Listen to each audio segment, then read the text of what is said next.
रायगड महाराष्ट्रासह देश विदेशातील ताज्या बातम्या पाहण्यासाठी मॅक्स इंडिया लाईव्ह चॅनलला सबस्क्राईब करा आणि बेल आयकॉन दाबायला विसरू नका. त्यामध्ये निवडणुका लढवण्यासंदर्भात काही निर्णय झाला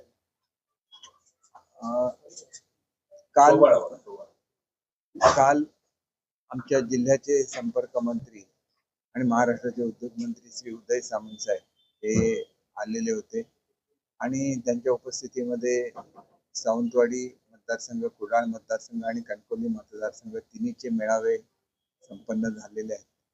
आणि त्याच्यामध्ये ते मेळावे झाल्यानंतर आमची जी चर्चा झाली त्याच्यामध्ये असा निर्णय झाला आहे की या गोष्टीसाठी आता महायुतीच्या एकंदर चर्चेसाठी खूप वेळ जात असल्यामुळे उद्या मुंबईला जाऊन महायुतीच्या नेत्यांची भेट घ्यायची.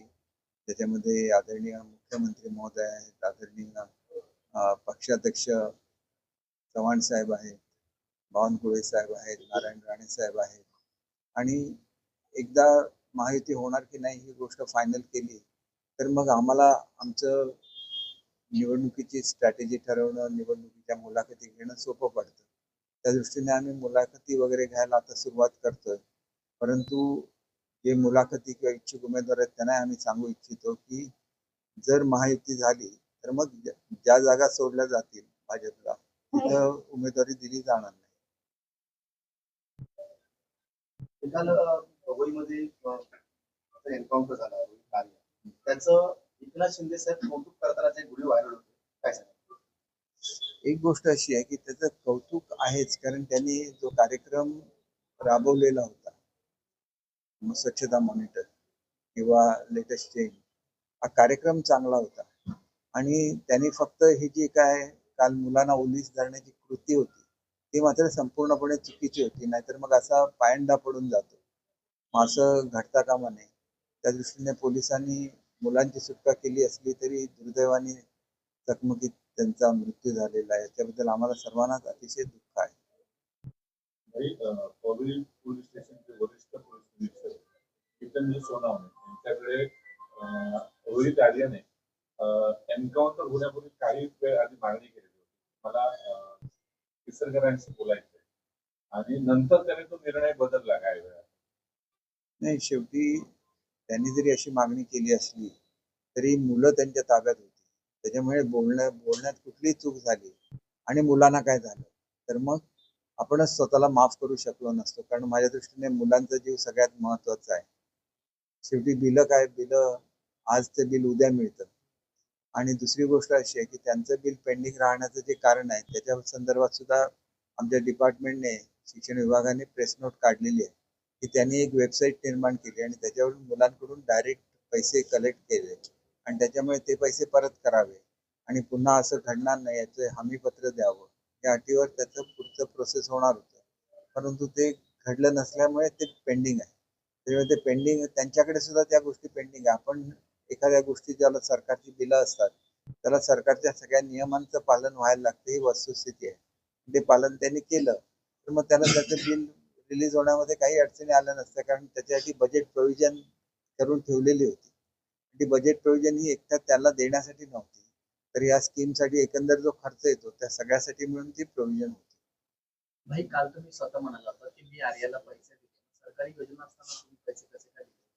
नाही, हे एक सहानुभूतीपोटी, त्याचं जर बिल उशिरा होत असेल तर एक सहानुभूती असते. आपण ज्याला कोणाबरोबर तरी काम करतो त्याला एक जिव्हाळा निर्माण होतो.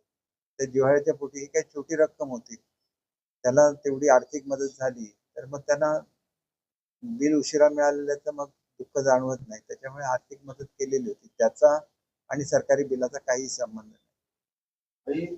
शिवरायांच्या गड किल्ल्यांवर नमो पर्यटन केंद्र उभारल्यास तिजोरीमध्ये खळगट्ट्या होईल असा राज ठाकरे इशारा देत आहेत आणि मुख्यमंत्री पदासाठी आणखी किती लाचारी पत्करणार अशा प्रकारची टीका एकनाथ शिंदे करतात.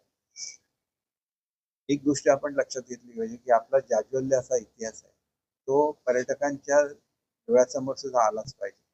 त्यांना सुद्धा तो कळला पाहिजे की तो कसा आपला इतिहास अतिशय प्रेरणादायक होता. आणि तुम्ही पर्यटकांना तिथं नेलं नाही तर त्यांना तो इतिहास कसा करणार?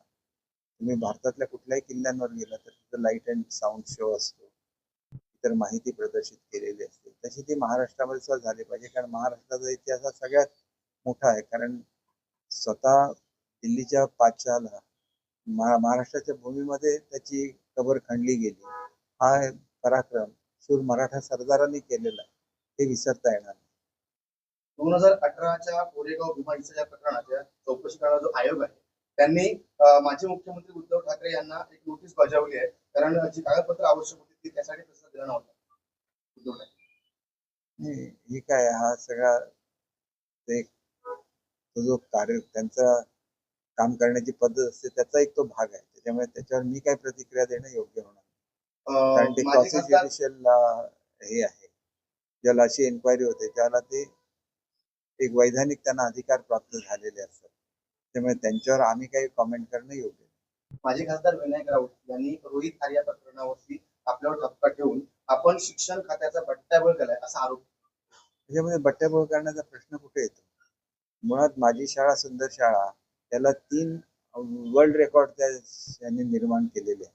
त्या काळामध्ये शाळांमध्ये प्रचंड सुधारणा झाली. एखाद्याचं बिल पेंडिंग असेल तर ते अनेक ठिकाणी बिलं पेंडिंग असतात, तर त्याच्यासाठी ही टोकाचं पाऊल उचलण्याची कुठलीही आवश्यकता नाही.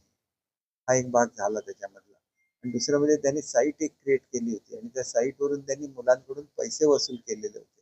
तर त्याच्याबद्दल मात्र शिक्षण विभागाने आक्षेप घेतलेला होता आणि त्यांनी हे पैसे परत द्यावे आणि असं पुन्हा करणार नाही असं लिहून द्यावं, तरच त्याची बिलं रिलीज करावी असं शिक्षण खात्याचं म्हणणं होतं. त्याच्यामुळे आता ह्याची पूर्तता करणं हे त्याच्या हातात होतं, माझ्या हातात नाही. माझ्या हातात काय असतं की मी त्यांची विभागाच्या अधिकाऱ्यांबरोबर बैठक घडवून आणणं वगैरे हे मंत्री करू शकतात. बजेटची प्रोव्हिजन मंत्री करू शकतात, पण कोणाची बिलं काढण्याचं काम मंत्री करू शकत नाही.